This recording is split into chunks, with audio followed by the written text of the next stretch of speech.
problem with Israel, in short, is not, as is sometimes suggested, that it is a European enclave in the Arab world, but rather that it arrived too late. It has imported a characteristically late 19th century separatist project into a world that has moved on, a world of individual rights, open frontiers, and international law, the very idea of a Jewish state, a state in which Jews and the Jewish religion have exclusive privileges from which non-Jewish citizens are forever excluded, is rooted in another time and place. Israel, in short, is an anachronism. In one vital attribute, however, Israel is quite different from previous insecure, defensive microstates born of imperial collapse. It is a democracy, hence its present dilemma.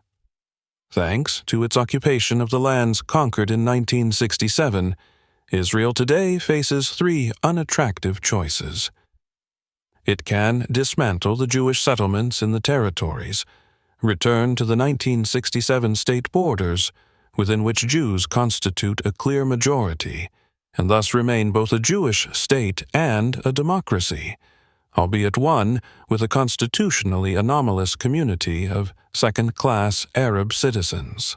Alternatively, Israel can continue to occupy Samaria, Judea, and Gaza, whose Arab population, added to that of present-day Israel, will become the demographic majority within 5 to 8 years, in which case Israel will be either a Jewish state with an ever larger majority of unenfranchised non-Jews, or it will be a democracy. But logically, it cannot be both, or else Israel can keep control of the occupied territories, but get rid of the overwhelming majority of the Arab population, either by forcible expulsion, or else by starving them of land and livelihood, leaving them no option but to go into exile.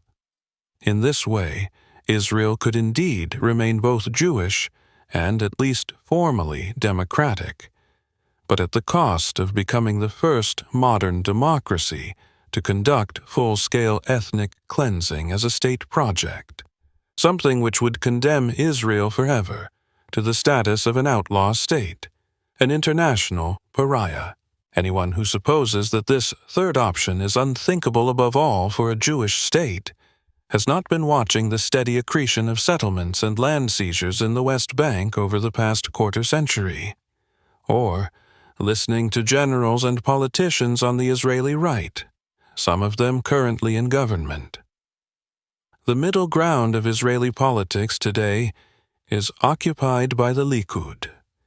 Its major component is the late Menachem Begin's Herut party.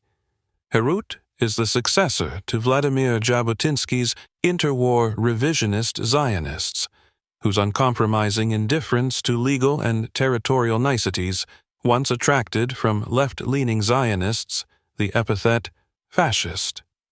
When one hears Israel's deputy prime minister, Ehud Olmert, proudly insist that his country has not excluded the option of assassinating the elected president of the Palestinian Authority, it is clear that the label fits better than ever. Political murder is what fascists